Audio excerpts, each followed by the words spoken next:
All right, so Chuck writes in, he says he's 60 years old, he's still working. He has $30,000 in an IRA, and he wants to pull $7,000 a year out, pay the tax at 12%, in which to turn around and fund his Roth with that $7,000. And he wants to do that because he can have access to his contributions immediately.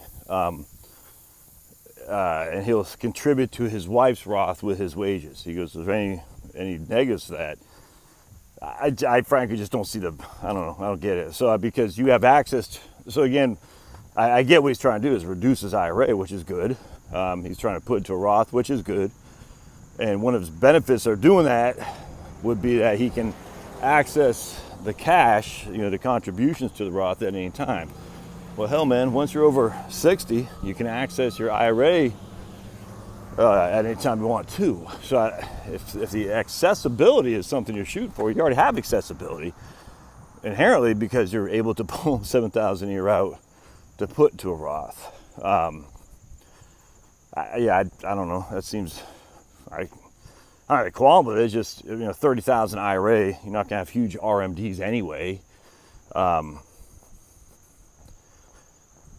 Yeah, you could do that. I don't see a huge benefit of that, frankly. I mean, you could do that for sure. Why not just do a conversion? I guess where I'm going with this.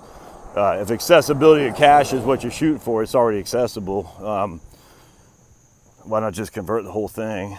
You're still in a 12% tax bracket with $7,000 distribution.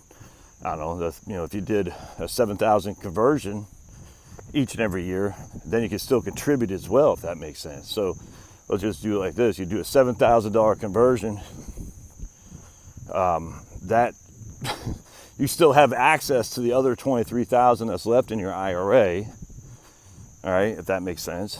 And then you contribute $7,000 to your Roth and $7,000 to your wife's if you have the cash flow. And then if you need the money, you just tap into it from your IRA and avoid the Roth. So instead of pulling it out, contributing that money to the Roth, why not just convert it? And then if you have excess cash flow, contribute that money on top of the conversion. Because you can do both. As long as you have the cash flow, you can convert and contribute. So in that case, you'd have $21,000 going into the Roth as opposed to $14,000. Anyway, hope this makes sense. I don't see a huge option here. $30,000 IRA, even when you're 72, let's say it's worth $60,000. RMDs on that is minimal. I don't see a huge. It's always good to have a Roth over an IRA. I get that, especially if you can stay on the 12% tax bracket. But I wouldn't lose sleep overnight strategizing on this. But I don't have a qualm with it. Just whatever works best for you. All right, we'll see you.